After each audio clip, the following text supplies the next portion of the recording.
बिस्मिल्लाहिर्रहमानिर्रहीम। इय्याका नअबुदु व इय्याका नस्तईन। रब्बि इश्रह ली सदरी व यस्सिर ली अमरी वहलुल उक़दतम मिन लिसानी यफ़क़हू क़ौली। सदक़ल्लाहुल अज़ीम। अस्सलाम वालेकुम। MTL टीवी के साथ मैं हूं MTL यानी मोहम्मद तस्लीम बगा। खबरों, तबसरों और हमारे तर्जीहों के साथ आज हम गुफ्तगू का आगाज करेंगे SIFC यानी खुसूसी सरमाया कारी कौंसल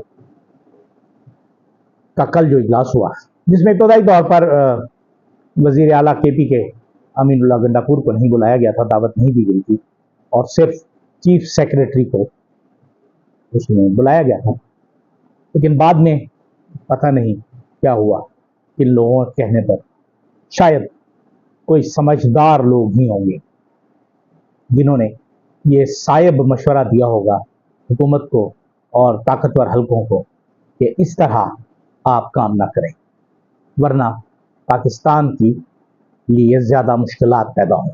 मैंने तो उस दिन कह दिया था कि अगर ये उन्हें दावत नहीं देते, तो 2-3 दिन पहले जब उन्होंने दावत नहीं दी थी, मैंने अपने प्रोग्राम में कहा था कि ये KPK को पाकिस्तान से अलग करने की एक बहुत बड़ी साजिश है। लेकिन शुक्र है अल्लाह ताला का कि उन्होंने अक्ल और होश के नाखून बर वक्त ले लिए।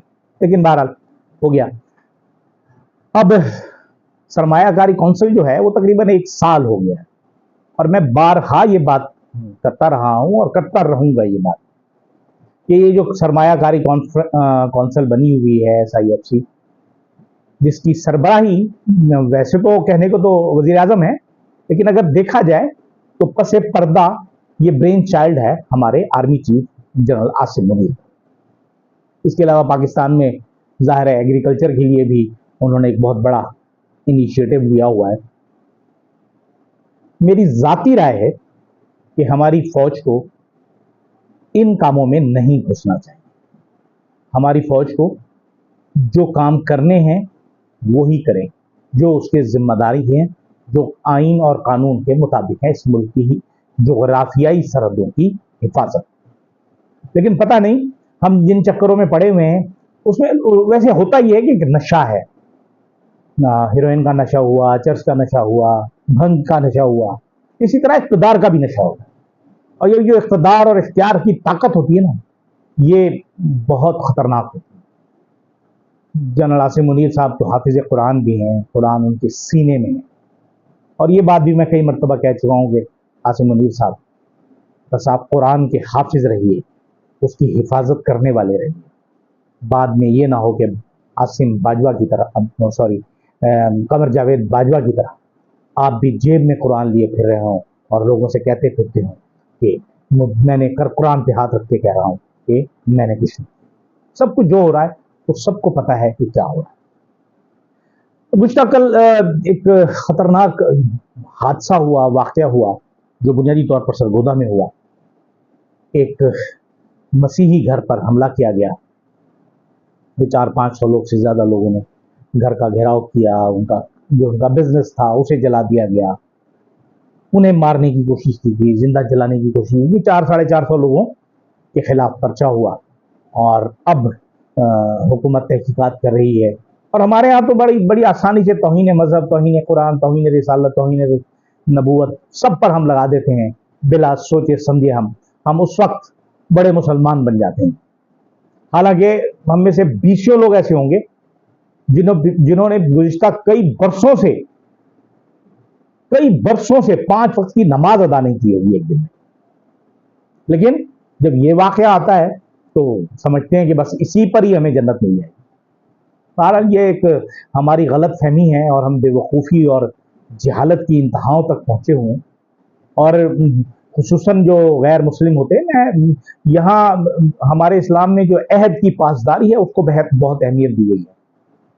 और मैं अक्सर ये वाक़या कहता रहता हूँ दोस्तों में कि जब खैबर के यहूदियों ने हुज़ूर अकरम सल्लल्लाहु अलैहि वसल्लम के साथ मुआहदा किया और उन्हें रहने दिया गया और बाद में वो रेशा दवानियों में, साजिशों में आ गए और बेइंतहा तकलीफ पहुँचाने लगे हुज़ूर अकरम सल्लल्लाहु अलैहि वसल्लम को, तो हुज़ूर सल्लल्लाहु अलैहि वसल्लम ने उन्हें कत्लेआम का उनके हुक्म नहीं दिया था, उन्हें वहां से बेदखल कर दिया था।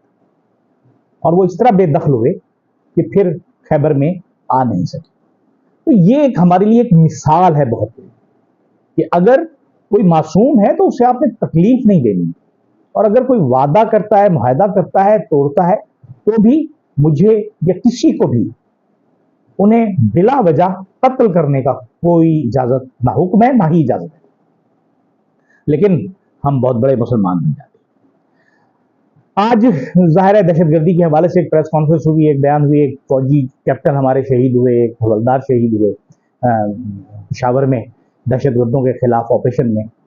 اس کے بعد ہمارے وزیر اعظم صاحب نے بڑا اچھا خوبصورت بیان دیا کہ ہم پرعزم ہیں, ہم فلسطین کے لیے, ہم کشمیر کے لیے. انہوں نے ٹویٹ کیا, وہ ٹویٹ کیا جس ٹویٹر کو انہوں نے بند کیا ہوا ہے اس وقت میں. لیکن منافقت کی انتہا ہے کہ آپ ایک طرف تو ملک میں کم از کم فلسطینیوں کے لیے احتجاج کرنے کی اجازت نہیں دیتے, اور دوسری طرف آپ حامی بھی پاکستان, دنیا بھر میں سب سے بڑے حامی فلسطین کے آپ ہی بنے ہوئے. پتہ نہیں یہ کیسی دوغلا پن ہے ہمارا, کیسی دوغلی پالیسی ہے کہ ہم اسے پھر ملاتے ہیں کشمیر کے ساتھ. کشمیر تو آپ کے جو بابا آدم تھے جنرل باجوہ وہ بیچ گئے.